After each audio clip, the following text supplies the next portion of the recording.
belly to belly tonight Now, with head coach, Rider University, John Hangey. He is a All-American from Rider University. He was a Pennsylvania state champion. He's been at the helm at Rider as a head coach for 7 years. He was under head coach Gary Taylor for 17 years before that. He was also a head coach at Bucknell University, and he did his grad assistantship at Rider. So at this point in time, he's probably been in New Jersey longer than he lived in Pennsylvania. So we will claim him as one of our own. Coach, welcome to Airey Bros Radio. Thank you for joining us this evening. It's an honor and a pleasure to chat with you tonight. Thanks for having me, guys. It's really an honor to be here with you. Yeah, we're excited. This you complete the triangle of the big three wrestling colleges in New Jersey. We've spoke with Coach Goodell, we've spoke with Coach Ayers, and we spoke with Coach Dubuque when he took over. So we're excited to finally complete the triangle and have you on. And one of the things we like to do with all of our guests is, as I said, we gave you a little bit of the elevator pitch, but we also try to have a through line with our guests and show our fans and our followers and our guests that it is a very small world and it just gets smaller as we get older. So Jimmy and I are both Region 6 alumni. We wrestled in Region 6. Jimmy was a region champ. I was a runner-up and a third place finisher. Jimmy finished third as well one year. But we're both Point Pleasant Borough graduates. We are Panthers. And I'm a little bit older than Jimmy. There's 11 years between us. And when I was in high school, I was lucky enough to share some mat time for 2 years with one Jason Nace. I was going to say Jason Nace, Point Borough kid.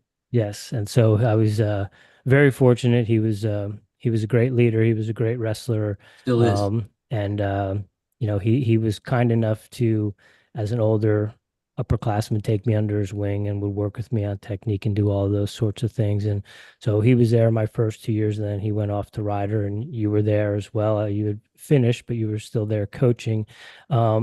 And so the legend has it, and this might still be the case, but back in the day, there was a legend that you were quite the runner. Is that true? Yeah, but I could never beat Nace in a run. It was like trying to catch a rabbit every time. I mean, so our heavyweight actually would win every run. Mike Westhead, kid from up north, Madison, New Jersey. And Nace would draft behind him the entire race and now this kid's 6'3" or 4, okay? Had a really long stride. You know how tall Jason Nace is. He had a much quicker stride. And Jay would try to veer out towards the side of him at the end of the race, and West had just kicked it into a whole nother gear. And Jay could never beat Mike, but I was always third behind the both of them, and it drove me bananas. But I could run, but not as well as those guys. Okay. All right.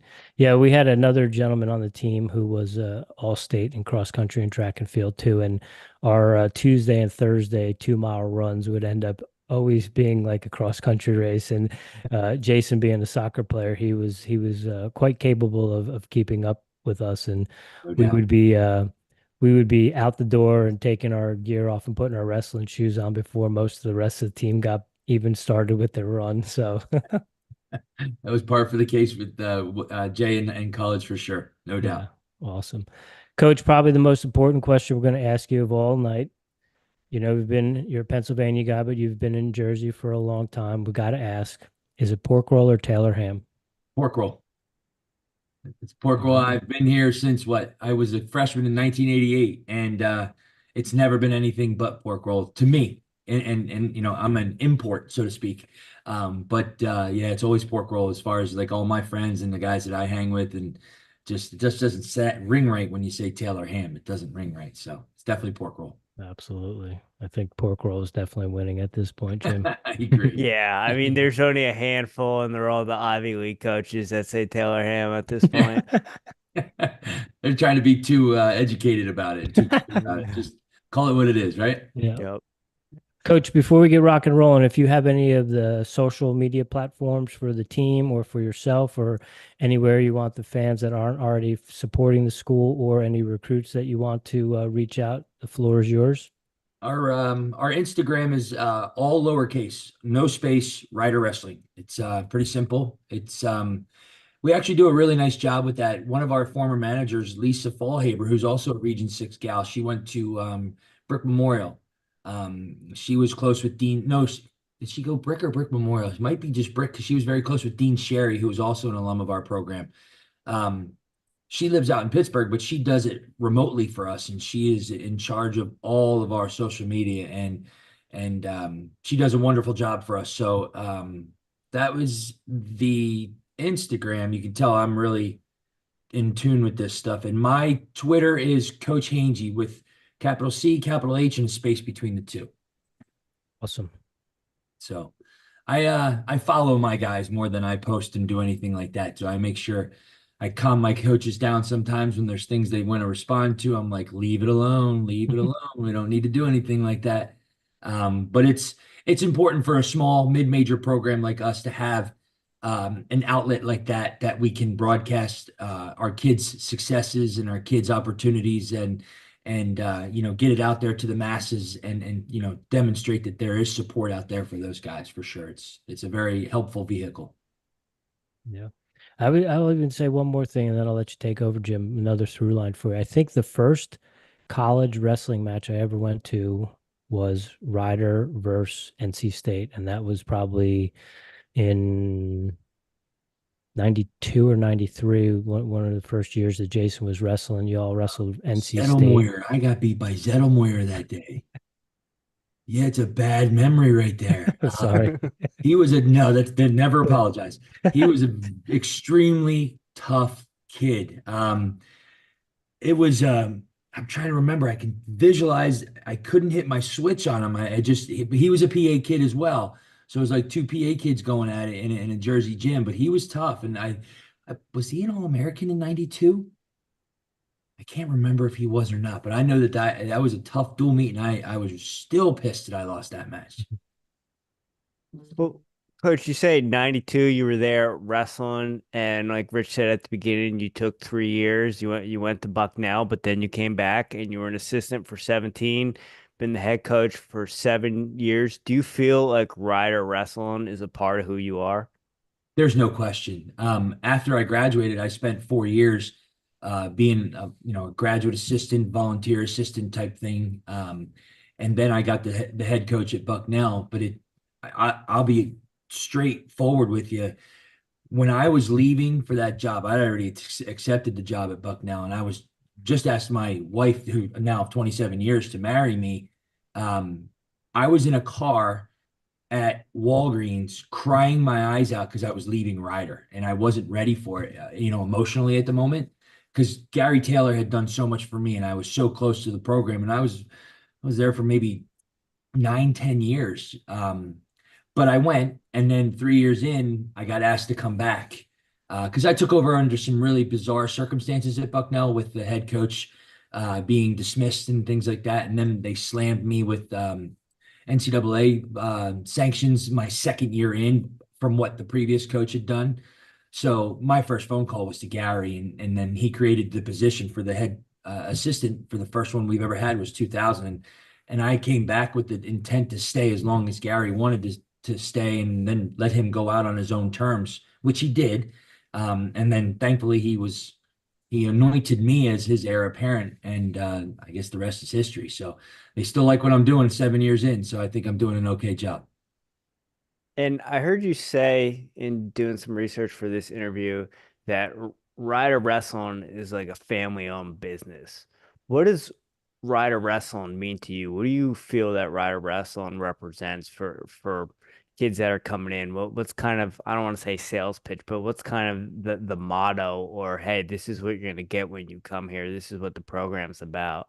Well, we sell that, but it's exactly what we're built on. We frame it like a mom and pop family business. It's built on relationships.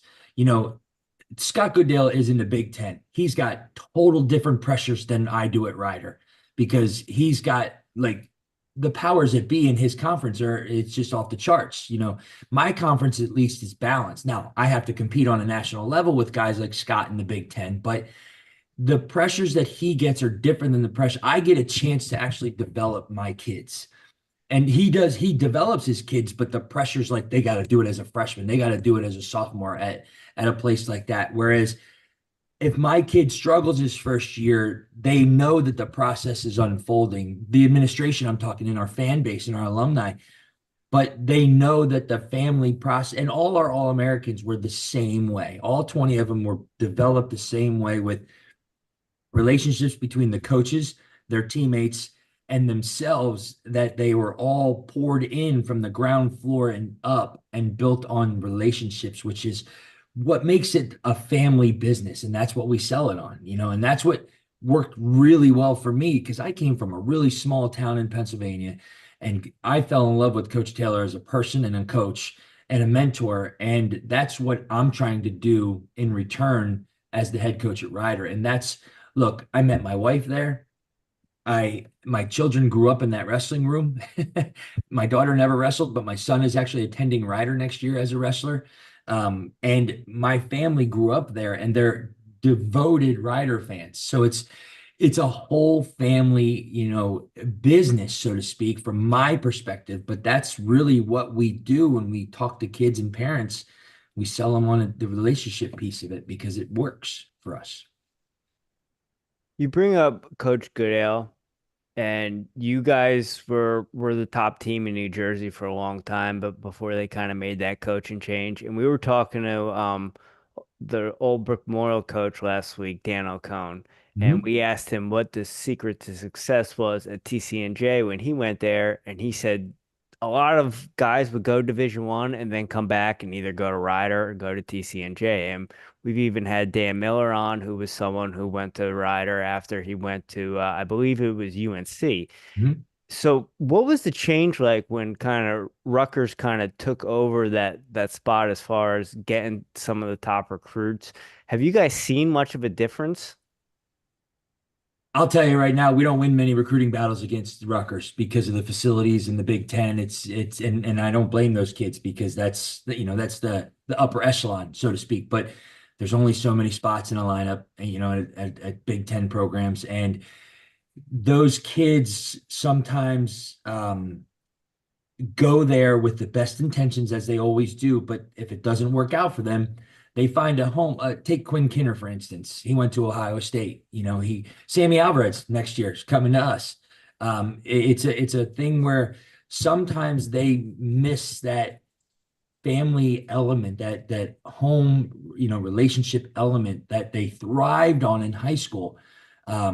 That when they circle back around, they find out that they're just a little bit happier, a little bit now, not across the board, obviously, because there's some kids that go and thrive immediately and succeed, beyond their wildest dreams.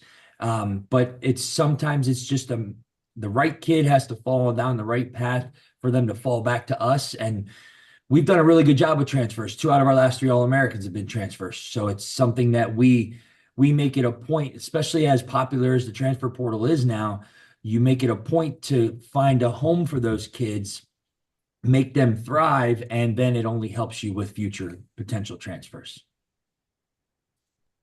Are you a fan of the portal? Yes and no. Yeah. Um, I think the pendulum, well, I think it's fair because the pendulum used to be so far the other side in favor of the schools and the administration and the coaches. Now it's so far the other way that it lost the middle somewhere. These if a kid wants to get something but he missed the deadline or he doesn't qualify per se for, there's a waiver for everything anymore. Like you can't say no to a student athlete on any issue almost anymore, which I guess needs to be pulled back a little bit, just like it needed to be pulled away from the other end of the spectrum, so that look, you got to be fair to those kids because they put their heart and soul into those things, and it's not easy to juggle Division I athletics. It's not easy to juggle athletics at all in college, no matter what division you're in. So I think it's a useful tool, but it can be abused just like anything else if it's not done the right way. Yeah. Coach, taking a step back, you've been in the coaching ranks for pretty much since you graduated from college. You went right into grad assistantship. When did you know you wanted to be a coach? My end of my sophomore year when I was thrown into an education class and I had to go teach at a local school for like 2 days a week. I was like, this is not for me. So I actually went to school to be a teacher and a coach, like a high school teacher and a coach. And I was, because of I have a very high regard for my two high school coaches, Coach Evans and Coach Strauss. And they were both in the schools and I wanted to be like them. And then when I got to school here, I was doing okay. But when I got thrown into those schools, I was, this isn't me. I'd rather coach college. So then I knew I needed to go on to graduate school to get a master's degree to even have opportunities presented to me. So it was pretty early on in my college career around and the spring semester of my sophomore year was when I shifted to coaching in college. They have you at Ewing High School? Say it again. Did they have you at Ewing High School? No, it was an elementary school down the road from Ryder. It was Okay. I was like, this, no way, I can't do this. Yeah, I hear you. It's funny because my wife is a teacher. My daughter just graduated. She's got a teaching job in the fall. My mother-in-law is a teacher. The entire side of that family is all teachers. But I'm like, God bless you for being in those schools because that's just, I'd rather coach college kids all day. Yeah. Yeah. Well, talking about that and talking about Ryder being like a small mom and pop family business, we often talk to coaches about the program being like a business and running it like a CEO. What is your CEO role? We know lots of coaches love doing expense reports. What is your favorite component to being in that CEO role? What are maybe some things you miss now that you're in that CEO role? Because I think a lot of times, even coming when you think I want to get into coaching, especially at the college level, you're just like X's and O's. But then when you get into it, there's a heck of a lot more things involved than just the X's and O's and being on the mats and coaching and doing that sort of stuff. What are some of your favorite things? What are some of the things that you've delegated to some of the assistants? I'm not a big fan of expense reports. I sit down with my secretaries and I'm like, can you help me explain all this so I make sure it's right so that I don't have to go back and do it again. So Mhm. let's start with that.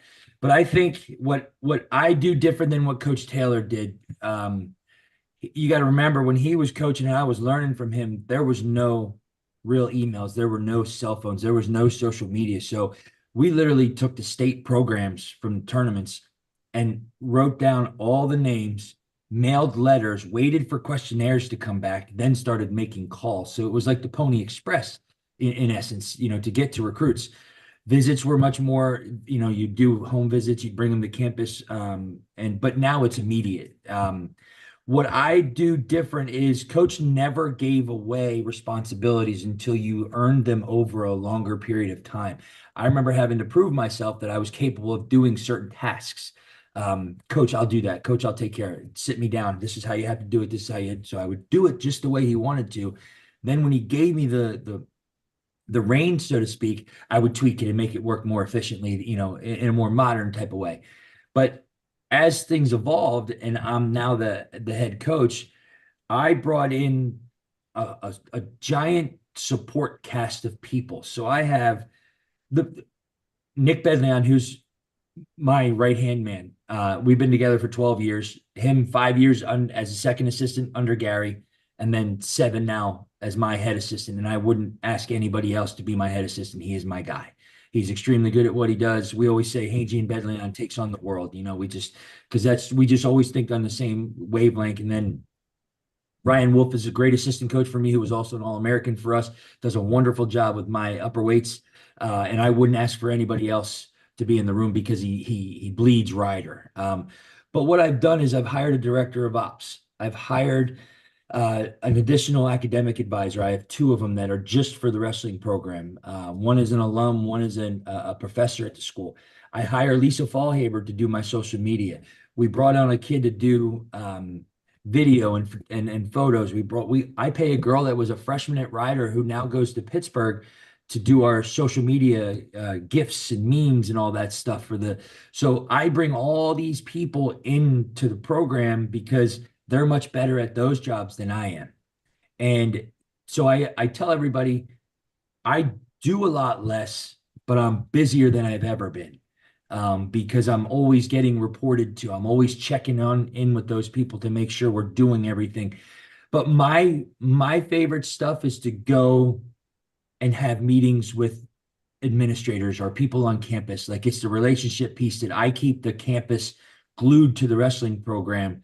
Because if I need to get loud with somebody, I do it respectfully, but I'm also bringing in fans, everywhere I go on campus, whether it's the registrar, whether it's financial aid, whether it's residence life, or to go have a meeting with my athletic director. It's bringing that relationship piece closer to the wrestling program every time I talk to those people. So that's one of my favorite parts is engaging with people on and off campus.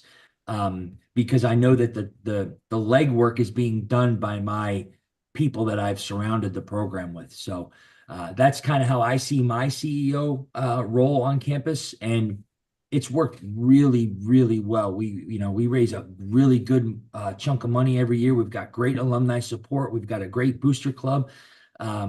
With the older generation running that booster club for me. So like I engage them and I give them I empower them to own it, take it, and run it to the next level.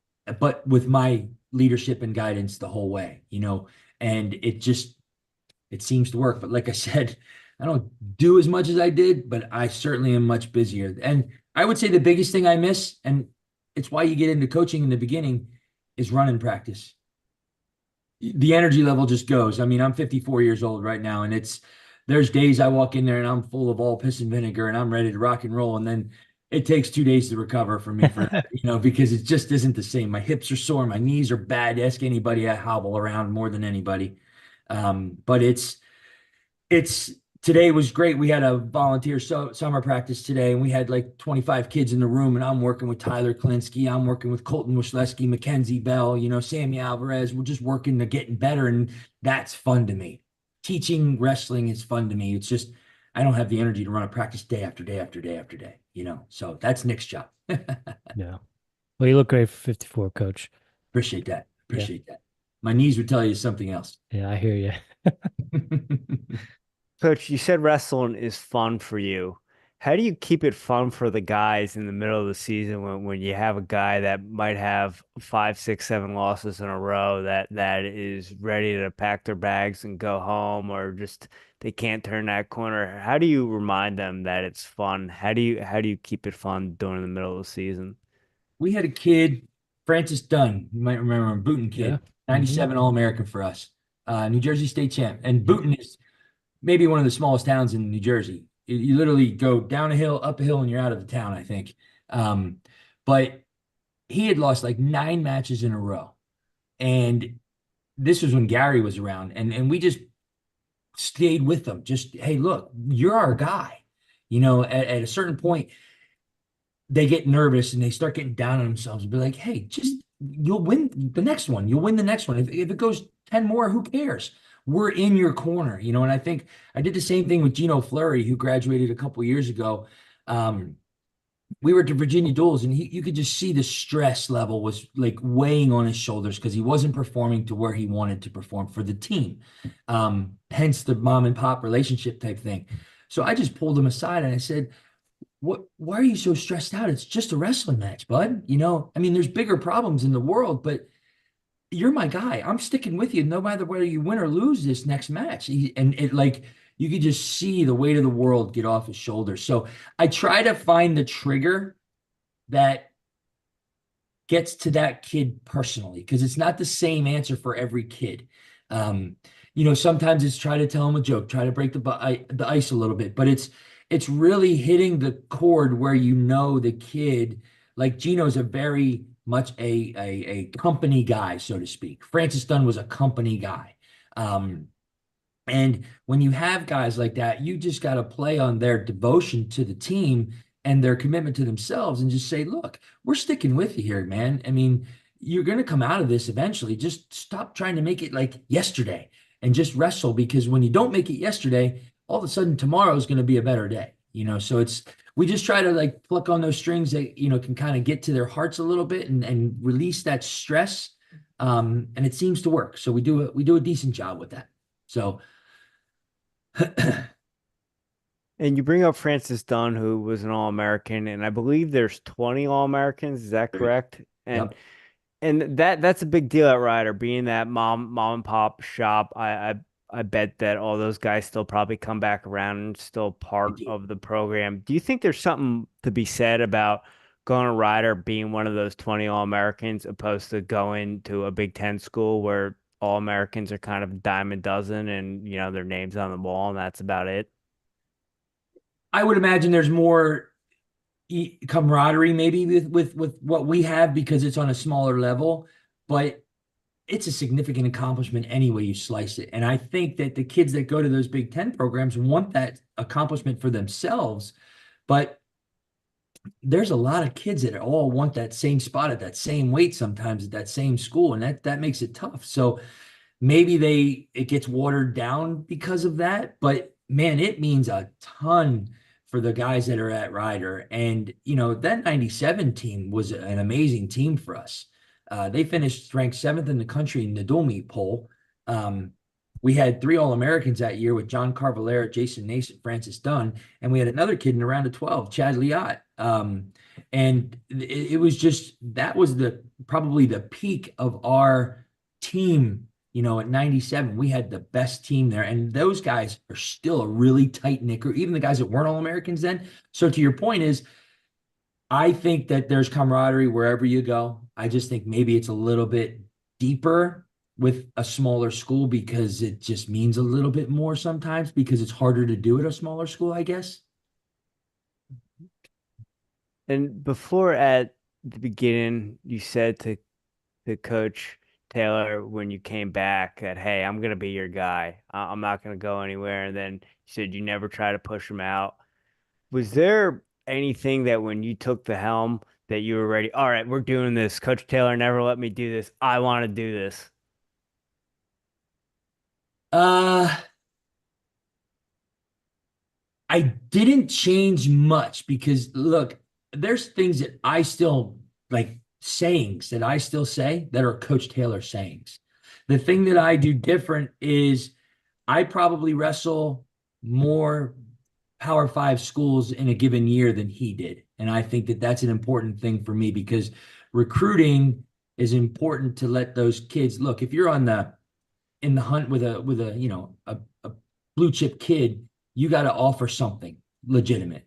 And Jersey has a lot of them, to be honest with you, but you got to offer a schedule too. And I think our schedule was always good, but I've taken it from there to there with, I mean, gosh, we wrestled Indiana, Wisconsin, Michigan, Rutgers, Princeton last year, and Pitt in just duels last year. So I'm getting my kids, what they need. So I think that's probably the one thing that I made a point of is to get to those dual meets, whether they're home or away.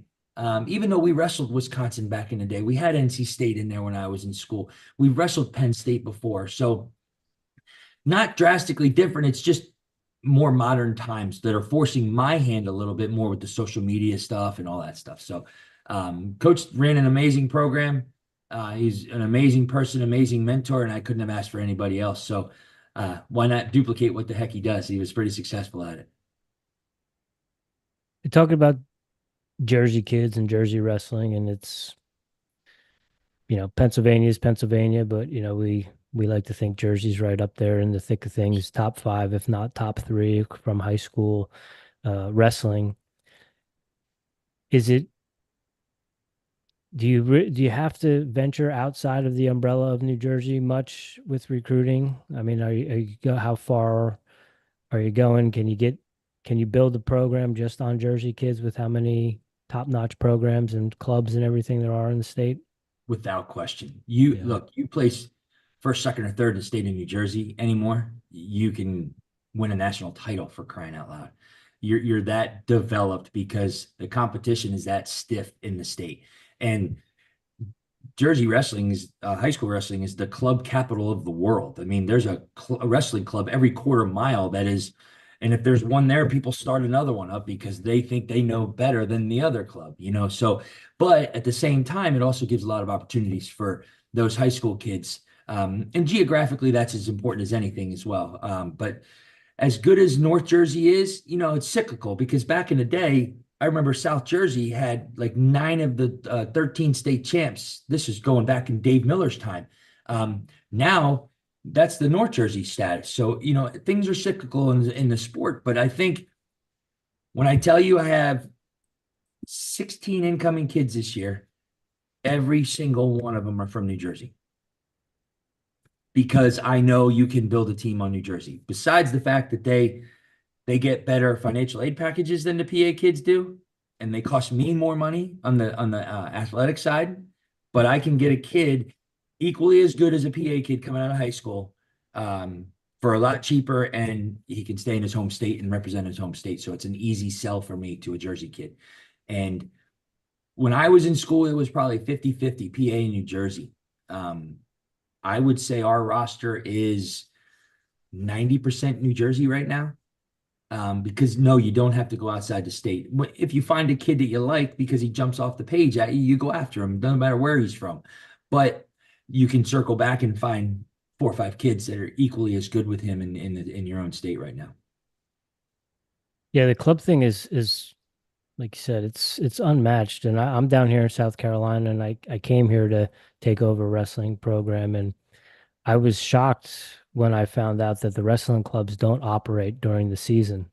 Like, You don't we yeah, It's as there's important as any time. yeah, there's one wrestling. I'm in Greenville now. I was in near Clemson, but there's one wrestling club here in Greenville that, they're one of their taglines is the only wrestling club in South Carolina that's open during the season. And like I just like you guys don't wrestle like in Jersey, kids go to high school practice and then they go to club practice Yep. and they do that sometimes 5 days a week. Yes, they do. Yes, they do. And that's Now, what makes it good. yeah. That's what makes them good. Now, with that being said, there's also sometimes a possibility of kids getting burnt out, Mhm. whether it's overbearing parents or people trying to live vicariously through them, or maybe a coach not reining them in a little bit and kind of controlling some of that passion that that young athlete has. How do you kind of sort through that kind of aspect of it too? Do you have an eye for that? Can you possibly see that like going through the recruiting process where you have a kid who's really polished, but maybe is kind of on fumes by the time he gets to his senior year and is maybe looking at a college scholarship as something more than I love wrestling and I want to wrestle and be a student athlete, as opposed to I just want to get my education paid for.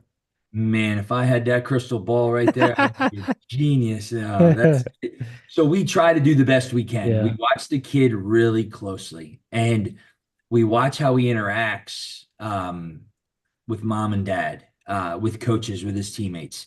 And there's no telltale signs, but you can tell when a dad's overbearing, you can tell when a mom's overbearing, you can tell when a kid just, is just having so much success that it's almost become mundane for him sometimes, and it's a shame to see it like that because I didn't peak until I was my senior year in high school and beyond. And some kids peak a lot earlier, and I think it's a maturity thing depending upon the kid.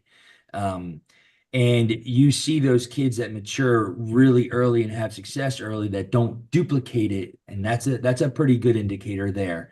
But they're getting better at hiding it because when I find out sometimes it's too late, let's put it that way. They're in the room and they're not doing the extra work that they did in high school. They're not putting the extra hours in, coming in for extra workouts, things like that. They're not pushing to win everything. Because look, I remember being teammates with Adam Darengowski, who was a state champ from Paul VI High School. That was when Gary Papa was at Paul VI, and they had a really good program there. They had the robes too. They had the robes too, and we used to go back and forth. My high school, Quakertown, and his high school, Paul VI. We used to put lineups, like imaginary lineups against each other and see who would win. But he was so stinking fast in the wrestling room, and I was a 77 pounder. He's an 18 pounder, and I used to race him all the time. And then we used to have competitions to. If he tech followed this kid, I had to do it faster in the dual meet, or I had to try to pin him faster in the dual meet. So it's like. But if I don't see that passion from one of those kids like Adam or myself, and I see a kid drifting to the side or trying to hide amongst the masses in practice, that's a telltale sign. And sometimes it's too late for me because if he doesn't do anything wrong, he stays eligible and he comes to practice every day, I got to keep my money in him. You know what I mean? So so some of them learn how to play the game, but some of them just they're cooked, Yeah. because sometimes they put so much into it. Um, and the question I always have is what's more important? And it's individualistic. It's not the right answer one way or another. Is it to win a state title or is it to be an All-American or a national champ? And both are equally as important, but it just depends on, the person, I guess.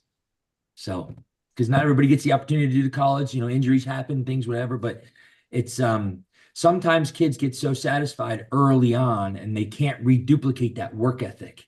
Because I always say in college, the kid that's willing to roll his sleeves up and forget where he came from is a kid that's going to succeed, because he's got to re-identify himself.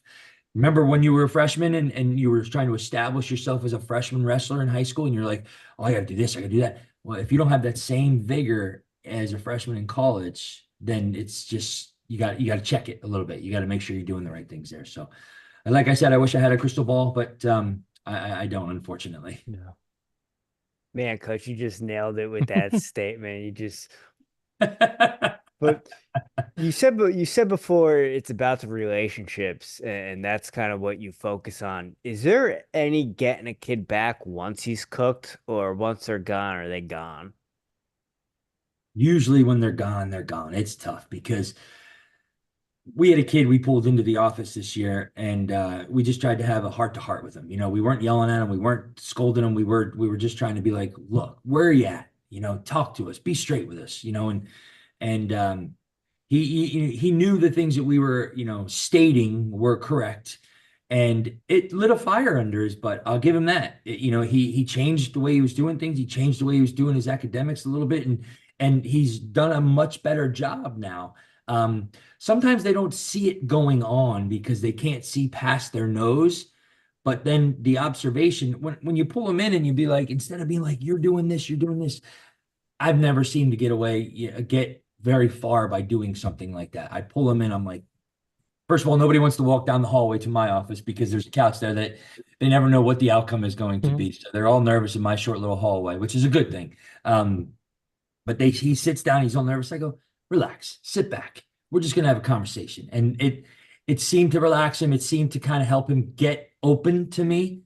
And then it worked because he's doing much better now and he's performing much more to his potential because of that conversation. Because he knew we were watching, he knew we were paying attention, and he knows we want him to succeed. That's the other thing.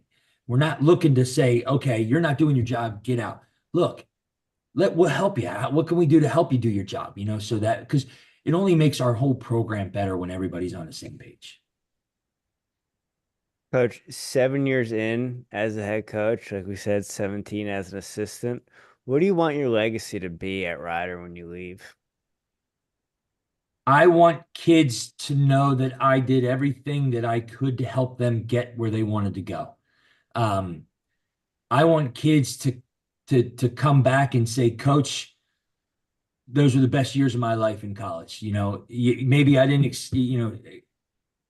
accomplish what I was hoping to accomplish or succeed at the level I hoped to succeed, but it wasn't for lack of effort from your end. And I think that giving them that opportunity to pursue their dreams and their goals and to get them on in life after college is just as important to me because I'm a pretty big character guy and integrity guy, and I hold my kids to a pretty high standard. I treat them like my sons.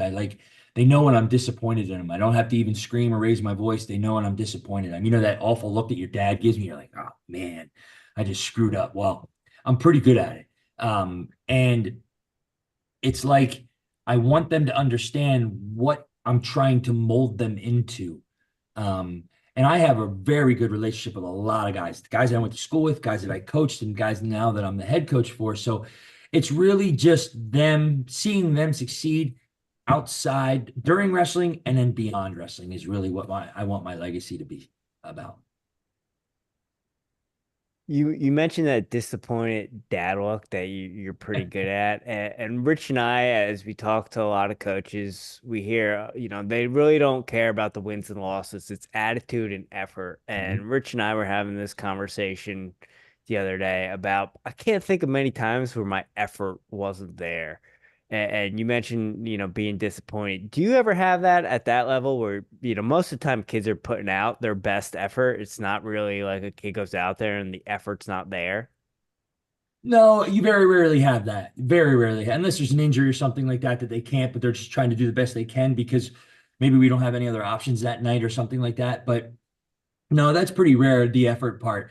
It's usually the effort in practice that we want to see a little bit more because, that's the old saying that I always use is you don't rise to the occasion, you actually like fall to your training. Because if your training isn't on point, then how do you expect to rise to the occasion if you haven't been preparing properly? So you're going to fall to your training.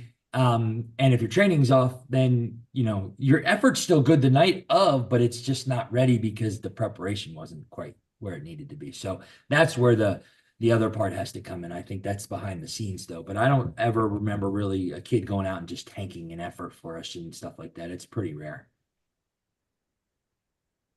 Coach, switching gears just a little bit here. You were on the rules committee, correct? Mhm. Great How experience. great Unbelievable experience. experience. Yep. I really liked it. How has the changes been received? How as someone who was on the committee, has it exceeded or overperformed what you thought the changes were going to make? I was surprisingly shocked and pleasantly surprised to see the reports that we got back. So Ashley Fallis, who is oversees our committee from the NCAA, did a poll. She does, puts out the rules survey, then she puts out the survey following the rules year to see what kind of feedback we got from the coaches, the administrators, things of that nature. Um, Overwhelmingly approved of every rule that we made. Because I remember saying when we changed that 3-point takedown that we were either going to be the most hated or most loved rules committee in the history of rules committees because it's a fundamental change of the sport in essence. Um, but as much resistance as I believe there was in the beginning, there was equally as much support as there was at the end. And I think it's done a wonderful job for the sport as far as like initiating scoring, getting kids out there to try to score more, to try to be more entertaining. Um, and Tech Falls were down 2 years ago. This past year, we surpassed Tech Falls from the year ago in February, the beginning of February, Wow. because it's a lot quicker to get to with Yeah. 3 points now. So we were very happy, and I think the sequence helped a lot. I think we have to clean that one up a little bit because it takes sometimes too long to review a whole sequence. Um, but I think it was such a great, like, you go to Indianapolis over the weekend in April, and we were locked in a room for 3 days, and we were just hashing it out. We had, I'm going to say there was 97 rule proposals that we have to go over, right? We're about three or four in, and Ashley goes, John, we have 97 of these. We better start flying through them. So I started saying, any comments? Gone. Next one, gone. We're not doing that one. We're not doing this one. So it's like, but when we got to the really important ones, we spent a lot of time on it. And the interesting thing is, you got an official in there, you got a secretary rules editor, you've got a trainer, you've got a person from props, so all the logistics are there. You got NCAA, you got Division 1, 2, and 3. You've got sport administrators in there. You got sport compliance people in there. It's just like it's all the brains that you need to have, and it just is what's best for wrestling. So it was. I learned a ton, and it was one of the greatest experiences I've had over the last 4 years. Now, everybody kept coming to me and say, "Hey, what's the rule on this? What's the rule on this?" And sometimes I was like, I had to call back the memory real quick because I didn't want to like give them false information. So I had to make sure I was giving them the correct information. But it was really, I liked it a lot, and it was really good. I thought the feedback was really exciting to see that it was positive. How many matches did it take before you stopped yelling two? I did it once last year. I did it once in the very beginning. I think I did it at the maybe at the Princeton Open. I'm like, that's two. And I was like, oh, wait. I'm the guy in the rules committee. I got to make sure I say three. So Will we ever not see headgear? I don't think so. I No. think that the um, the safeguards committee is hell bent on having protection for the head. At least at the moment, like the trainer, we bring it up every year, and the trainer says it's not going to happen, guys. So we just move on. We try. We try to use the freestyle as an example, but it just doesn't seem to have any peak of interest whatsoever from the safeguards committee at the NCAA level. All right. All right. So One other one in regards to rules and things. With the rise of women's wrestling in the college ranks, and we're seeing more and more programs pop up with the women doing freestyle, do you think we're able to see a time where folk style will switch to freestyle on the men's side? I don't know. There's a lot of traditionalists that love the folk style piece of it, and I'm one of them. Yeah. But I want to make sure that we're doing the sport right because the collegiate piece is so unique to the United States. No other country really does it. But I think the women, even though they do freestyle, are going to save men's wrestling in the college ranks. I think, and grow it and expand it and really put us on a more national stage. But I think it will be hard to get rid of folk style. We tried to change the riding time rule up in arms. So the way it goes is we submit all our rules, we submit them to prop, we turn them out over to everybody, and then there's a 2-week review process that people can write feedback of all the rules. The riding time, we said you had to score near fall to get riding time. As soon as we saw all the feedback come back on that, we pulled it off the table because the masses were not. Now it wasn't near the discussion that others had, but that one was like, no, no, no, no, no, no. And then we had a good conversation about it, and we just said, you know what, let's pull this one off. And everything else went through flying colors. So I don't see it going away anytime soon because it's like I said, it's a traditionalist type of thing. But and we're having so much success right now in freestyle because of the RTCs and everything. Yeah. So I don't know that there's a need for a change, at the way we do college wrestling, because high school kids want to wrestle in college because it's folk style and it's riding time and it's different. And then they're training freestyle anyway when they're in high school and when they're in college. So, and we're the best country in the world right now at freestyle wrestling. So it's why change what we're doing because it seems to be working. Absolutely. Coach, with the riding time and wanting to make, a near fall to get the riding time point, and I understand keeping it exciting, but there was so much pushback. Do you ever think we'll get to a point where you'll get a point for every minute of riding time? You think that's a little too much?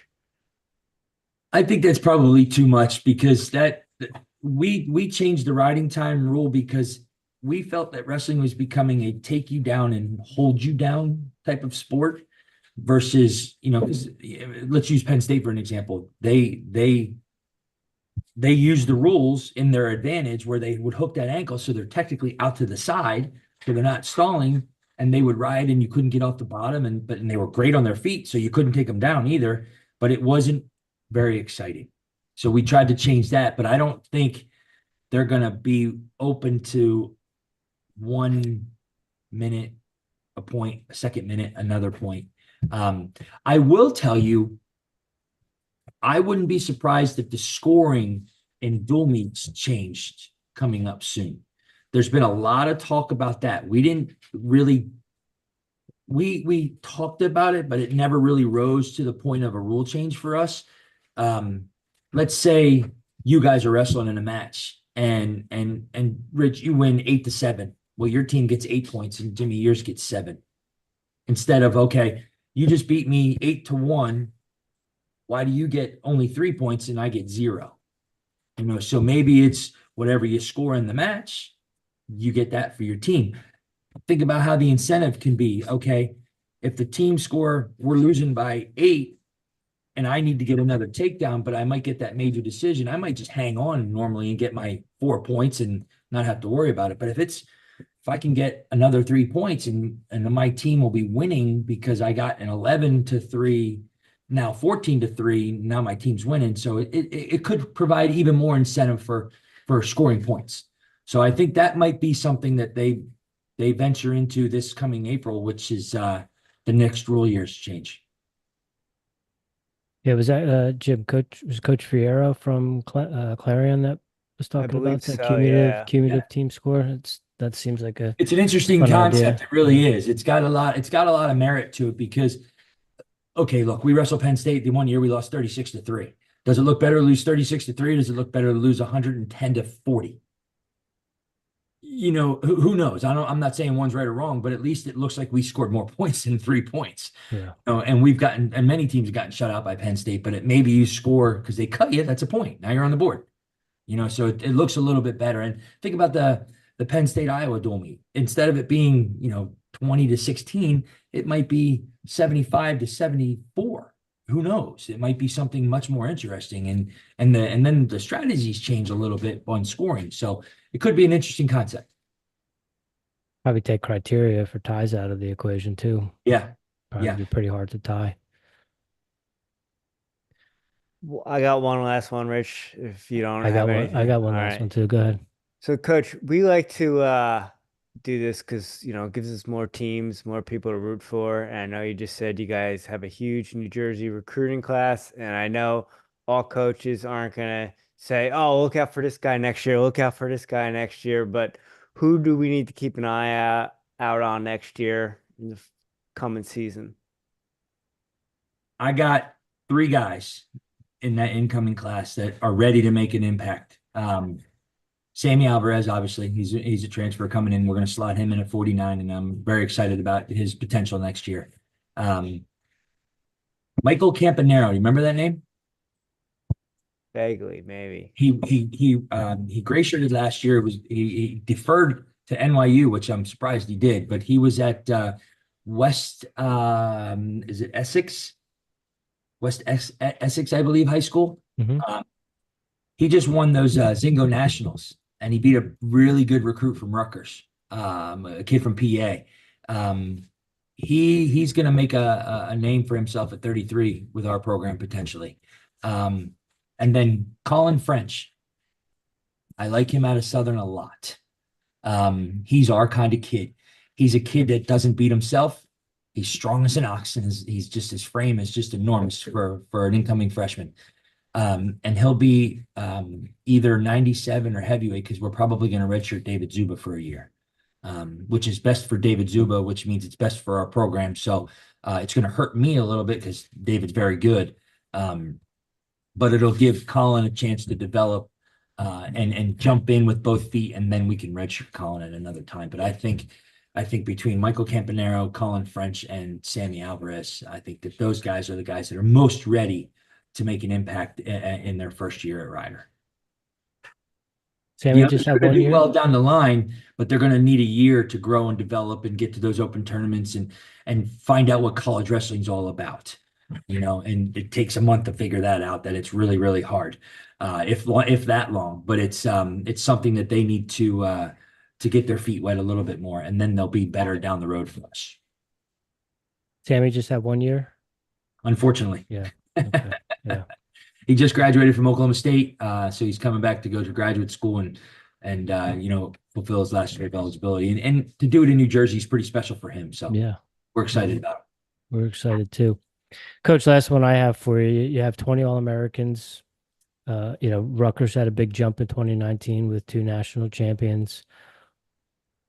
What is it going to take to get that top of the podium for a rider wrestler? And will we see that in your career? We were so close with Jesse Delvecchia. I mean, when he did what he did to the Northwestern kid, it still is so vivid in my mind, and it blew me away. And then he ran into David Carr in the finals. He was just extremely good. I think we have a very good culture right now of producing All-Americans on a pretty consistent basis. We've had 9 in the last 10 years. And that counts as COVID. The two COVID, Jesse and Ethan were both COVID ones as well. But it's in the culture, it's in the training. We just need a kid that Jesse and Nick were like this. They were connected at the hip. And we need a kid that's going to get to that point just a bit earlier than Jesse did.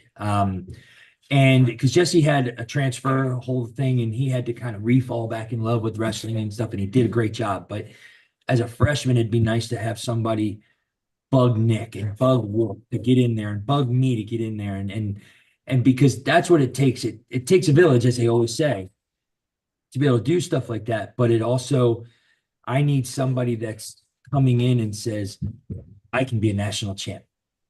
We thought we had one in BJ Cleggan because he placed as a freshman, and that's the first time that ever happened in our program. But that just tells you how hard it is to do, especially at a small school, because it's like, okay, you did it, and everybody just thinks, okay, well, I'll do it 3 more years. Easier said than done, that's for sure. So a lot of luck, a lot of keep doing the same things we do, a lot of evolving, a lot of expanding our knowledge and always learning and always growing and always, looking to get more stuff. So hopefully within, Coach Taylor never had a finalist in his 39 years of coaching. I had one pretty darn early, so I was pretty lucky, but hopefully someday God will gift me with a national champ. That's for sure. Well, we sure hope to see it.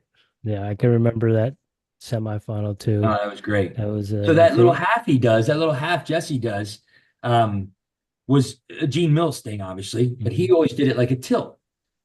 So I worked with him and I said, look, we need to raise that elbow up to his ear so that he gets stuck there, because otherwise they roll to their bellies, right? And then I taught him how to tripod off his bottom foot.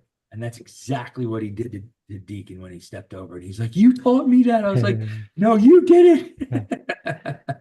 Yeah, Jimmy and I were living in Denver that year, and Jimmy was probably editing or doing something in his room, and I was freaking out, going nuts. He came running Going out. nuts, I said, right? "The Kipper Riders in the finals." It was amazing. That was Absolutely great. amazing. So, Coach, Final Four. Are you a coffee drinker?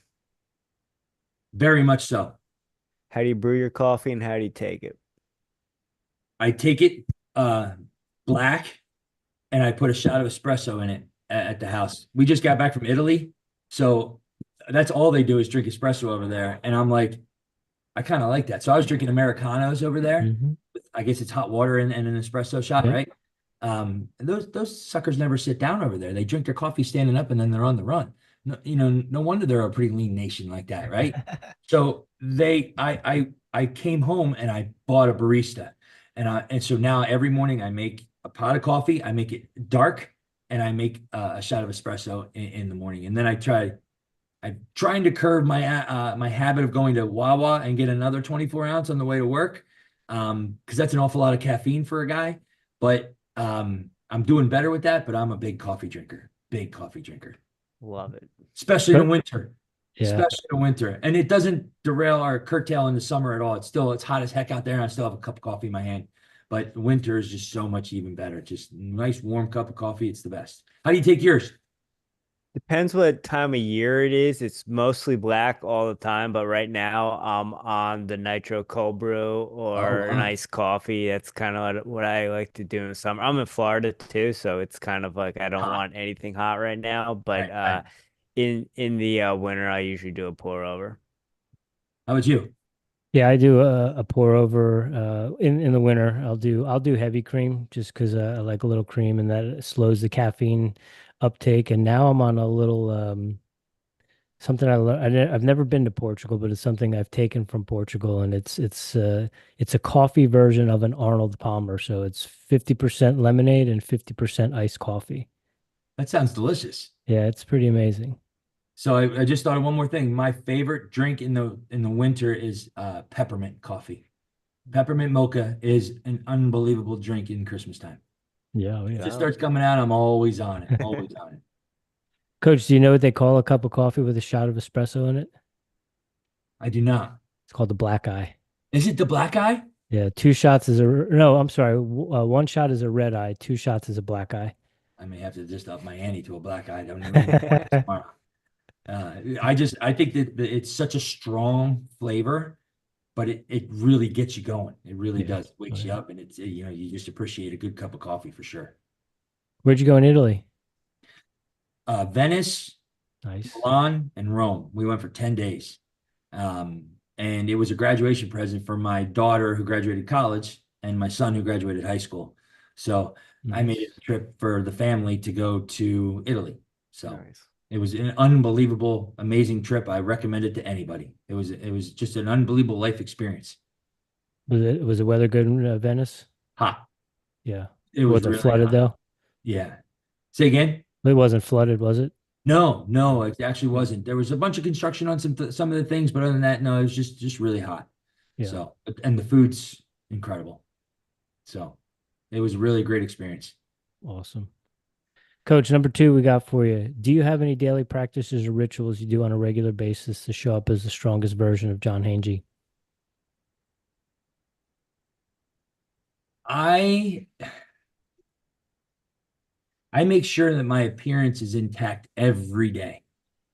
I'm not a very good looking dude. I got ugly ass ears, but I try to present myself. And I know I'm a little bit scruffy right now, but every other day I'm shaving. I keep my hair super short and super neat.